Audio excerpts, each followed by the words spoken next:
So dear comrades and citizens of Kiambu, let's talk about land rates. The battle at national stage in the just recently rejected finance bill is over. But the war, especially about land rates, is far from over. I want to take an example of Kiambu County, where I come from, where in 2016 there was introduced land rates under Kiambu County Variation and Rating Act of 2016, which among other things introduced land rates on freehold, the ancestral land, the land which our father fought for, the land which Mau Mau died for. This was passed during Kabogo's time. Needless to say, it was done through coercion, intimidation, and bribery. And just to give some details about that Variation and Rating Act of 2016, it says explicitly that 1% of the value of land, your land, that freehold title, 1% of that you're supposed to pay annually to the county government. And in case you default, there's a penalty of 1.5% every month. This was what was proposed in the Act of 2016. But now that it's operational, and I'm coming to that, it is 3% every month on defaulters, which means 36%. This is more than even what Shylocks are giving in the current market. Well, the citizens, under the auspices of Bunge Mashinani, thought it is very good that they challenged this, because it only came to the limelight in 2024 when Governor Wamatangi, through a finance bill of 2024, decided that people should start paying those rates on freehold. So what citizens did, after many roundtables, after many sensitization meetings, after writing so many letters to the county government, to the executive, the governor, and the county assembly, when it was apparent that no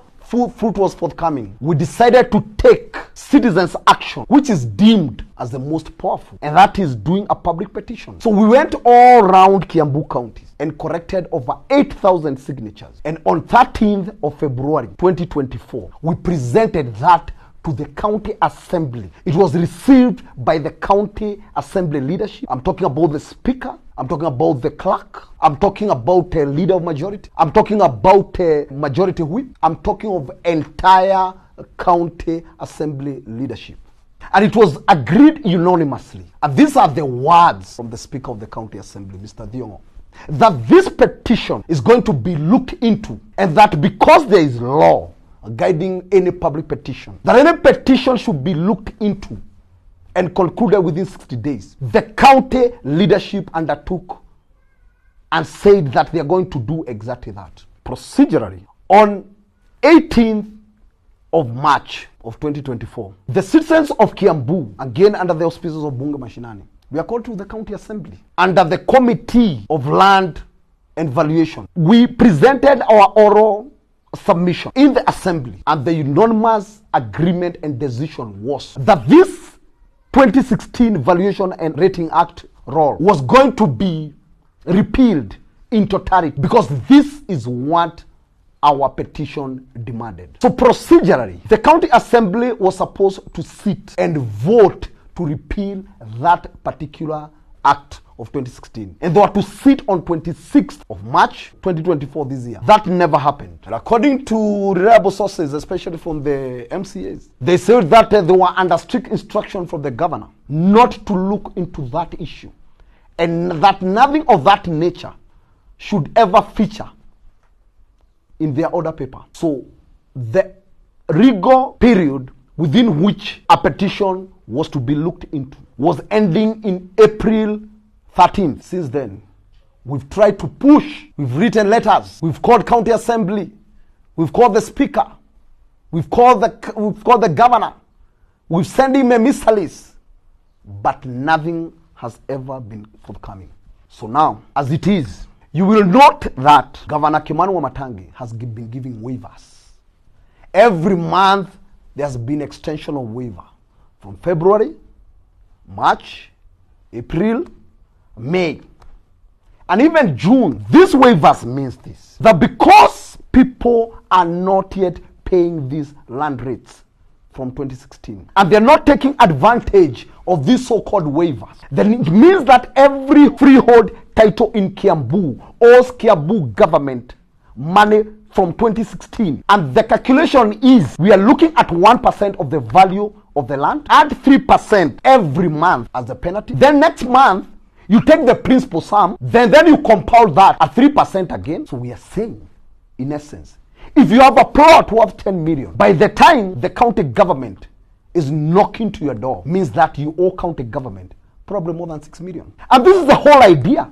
And this is why this act has not been operationalized. Because the idea behind is to make sure that the citizens of Kiambu lose their freehold land, courtesy of these land rates sneaked in 2016. That's exactly what is going to happen. And now that we are starting a new financial year, this is where the catch is.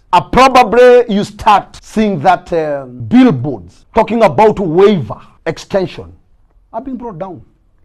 Because it means that now you start paying what you owe county government of Kiambu. So this is my question. This act was passed and procedurally without public participation, as the law dictates. And now here we are. We've tried every means. We've exhausted every means, every legal means for the public to have their demand heard by the county government. Both arms of the county government of Kiambu, both the assembly and the executive are adamant. They're not hearing any of this because they are hell-bent to take our lands. And this is where we are. So this is a passionate appeal to all generations. We are talking of boomers. We are talking of silent. We are talking of a generation X. We are talking of generation Y. Then we are talking about generation Gen Z. On Tuesday, the 2nd of July, in line, in sync with National Gen Z Corridor of Activity for the whole week, which calls upon all the citizens to have a sitting in all major roads.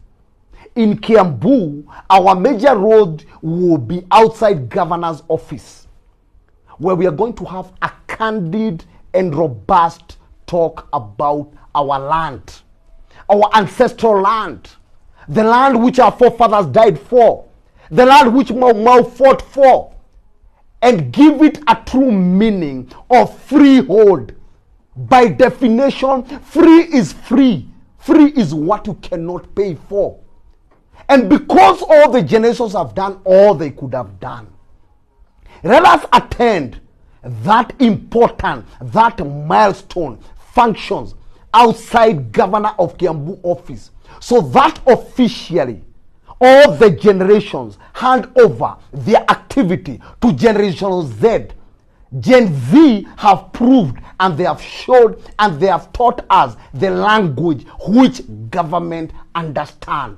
So let us pass this baton to Gen Z so that they can rescue our land from these tormentors, from these senseless people, from these people who are out just to take our land. Gen Z, this is your moment. Seize it. All the generations, let us support Gen Z. Gen Z, this is your time. We respect you. We are your messenger from this point on. Whatever you say we do, we do. We say jump, we ask how high we jump. Thank you very much, and God bless Kiambu. God bless Kenya. God bless all of us. Thank you.